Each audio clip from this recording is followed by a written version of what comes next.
Hey, good morning. I'm gonna do a little quick garden project, but first I'm gonna tape my fingers up. I hurt my index finger, and so what I'm gonna do is kind of tape it to the middle finger and kind of splint it so I try not to stress it out anymore.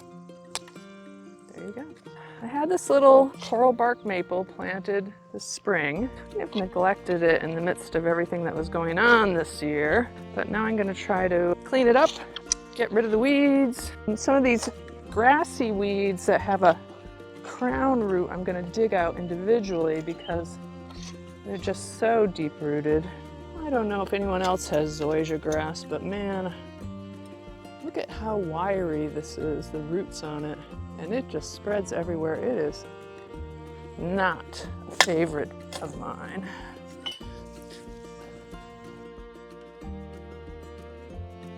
So I'm gonna cut this burlap off. This would eventually rot away, but I'm gonna take a minute and get rid of the excess that's above ground, because the above ground does have a tendency to dry out and it won't rot, but the stuff that's underneath will.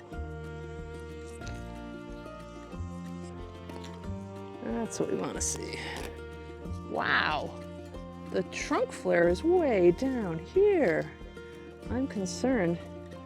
So it was buried up to here. I did not plant this. I had a nursery come and plant this, but it looks like the trunk is way down here, so it may well be planted too deep, which is not a good thing. When they have balled and burlap trees, they ball and burlap them and they tie the burlap in a knot around the base of the trunk. And then as the burlap starts to rot away, they'll put another bag over it. And so they start to kind of create layers of burlap around where they tie it off.